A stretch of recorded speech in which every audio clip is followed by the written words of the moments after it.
Okay, before we dive into this video, I just want to give a quick shout out to the good people over at Doist, makers of Todoist and Twist.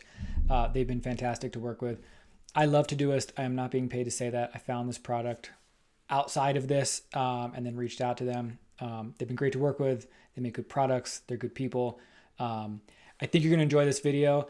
If you're interested in trying out Todoist, they have offered Superpath members and the folks in our Slack community 6 months of their premium subscription totally free. So if you're interested in checking that out, and I recommend that you do, just go to todoist.com/redeem and use the promo code SUPERPATH, and that will get you 6 months totally free of their premium version.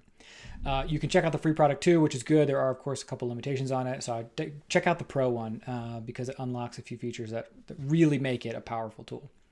I will get out of the way. Again, thanks so much to the good people over at Todoist, and I hope you enjoy. So this is our content pipeline. So previously you saw the content calendar. That's very much a higher level overview of all the content that we're publishing that goes out for a few weeks and into about 2 months. The content pipeline is where we can also see status a little more at a glance. So we're an entirely remote team and we really rely on asynchronous communication. We don't have a ton of meetings, and this project really helps us see where a piece of content is and what stage it's at without kind of having to ping one another. So again, we look at this in the board's view and we have a backlog. We have the content that's next. We have content that might be in an outline stage here, first draft, second draft. Maybe it's at design requests at a certain point, ready to upload, and final review. So this project really takes a piece from idea all the way until it's published, and we move things around from left to right. Okay, this is interesting because I think when a lot of people, including me, think of a content calendar, this is what they're thinking of. Oh, But you've interesting. separated out calendar and pipeline in a very interesting way. The calendar, which we looked at previously, really is about planning, whereas this Mhm. is really about workflow. Is that Yeah, accurate?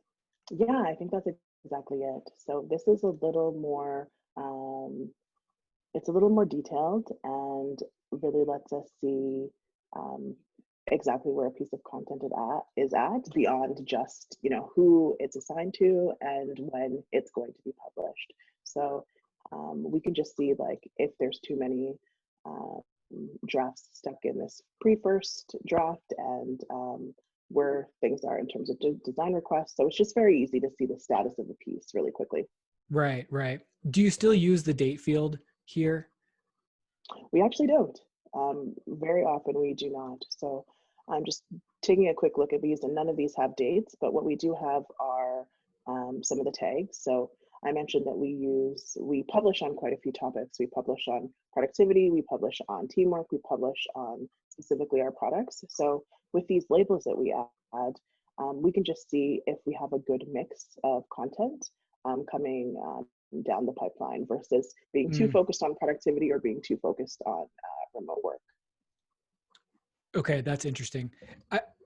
Maybe you could just talk a little bit about assigning tasks because I think to be frank with you, when I think of Todoist, I mostly think of Mhm. it as like a tool that it's a single player tool that I use, Oh, and right. maybe that's just Yeah. because that's just how I happen to use it. But Mhm. obviously you can collaborate with an entire team. How does that function work? I mean, is each person assigned uh, an individual task? Do they assign themselves? Um, can Mhm. subtasks be assigned to different people within a task that might be assigned to somebody Yeah. else? Yeah, that's a great question. So I guess I'll start at the top. So there's a difference between individual projects and shared projects. So I have a bunch of individual personal projects in Todoist, but most of these ones that you can see in this far left column are shared projects that are Okay, related to content. So shared projects just mean that there are a bunch of people within this project. So this is everyone in the content team and our head of marketing all within this project. So if you want to collaborate with someone in Todoist, you just invite them via email. So I can type someone's email in, invite them, and they'll be asked to accept a request to join this project. At that got it. point, I can assign them to a specific card. So let me just go here. So this is a blog post that I'll be writing related to goal setting. So I'm assigned to this project, but I could, assign it to Becky here. I could assign it to Neil, or back to myself. And um, we usually don't add dates, but I could also add tags here that are more specific and relate to our product or, something else entirely. Got it. And as you do, well, I guess two questions. One is if you are assigned to the article and then it's due for it to be edited, or it's time for a designer to pop in, you can assign the subtask to that person, and then they get an alert that it's time for them to jump in and do their piece. Right. So yeah, we use a different project to work with our designers, but we do sometimes use these subtasks within here for editing tasks, for Got it. example. So I could create a task for editing this particular article, and Becky will see that it's associated with this particular task, and I can assign it to her. Got it.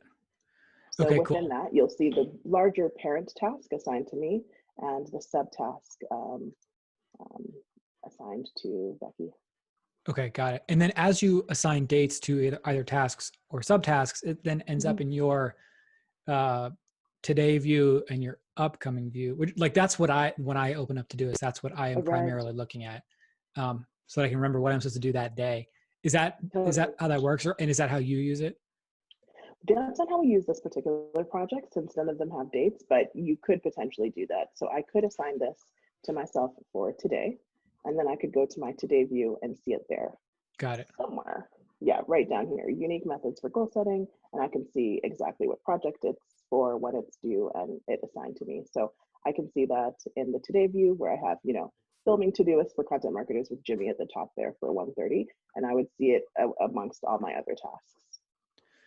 Got it. That's really interesting. Are there any other things about the pipeline that you find to be particularly useful? Like, I mean, you guys are managing a ton of content. Like, I'm just curious, like, do you have things that prevent articles from getting lost? Are there kind of any like tricks or tips that you might offer to help people keep track of when they have a lot of things going on? Yeah, that's a great question. I think this particular section is quite helpful, our backlog. So there are ideas for blog posts that we have that are beyond ideas. We have another project that has 142 blog post ideas. If we kept all our ideas in there that weren't fully formulated, they would all just get lost. So ones that are a little more developed, we'll actually move it into the content pipeline and put it in backlog, just to have them top of mind, just so that they don't get lost and that we eventually come back to them. So this column is quite helpful, and it really just prevents us from getting off track with some of the great ideas that we want to see on the blog. Got it. Got it. Do you add links to Google Docs, Dropbox Paper, Notion, wherever else you might actually be writing the content in these We do tasks? that in another project that will be coming up. So that is Got it. something we absolutely do, but not in this project. Okay, cool. Okay, this is interesting. Now I'm even more curious to hear about the next one, which would be the blog post template, which will be the third video. And it's just, I'm kind of fascinated by how nuanced and thoughtful this is. Any content calendar I've ever run is the pipeline and the calendar smashed together, and Right. mostly built around like notifying people. That's kind of it. But there's not like the workflow is not it's not robust. It's just like a way for me, the content person, to keep track of things, but it's not doesn't necessarily fit nicely into everybody else's workflows, which kind of defeats the Right. purpose of collaborating. Right. Yeah, we try to make it as intricate and as detailed as we can, just because we do publish a range of content and we have two products. So just being as organized as possible and having everything in the pipeline in a specific place really helps us with just figuring out what's coming up next. And if we kind of have all our bases covered, that we're producing enough content for Todoist, for Twist, and for all the topics that we want to, discuss. Totally. Cool. I love it. Well, cool. That is content pipeline in Todoist. So we have content calendar, which we looked at, content pipeline here. And then the next thing we'll chat about is how to create templates for blog posts, which you gave me a teaser of, and I'm curious to dive a little bit more into, but we Yeah, can wrap this absolutely. one up and then let's jump over. Okay, there you have it. Again, thank you so much to the good folks over at Todoist. And just as a reminder, if you want to check out their premium version for free for 6 months, just go to todoist.com/redeem and use the promo code SUPERPATH. Thanks so much for watching and take care.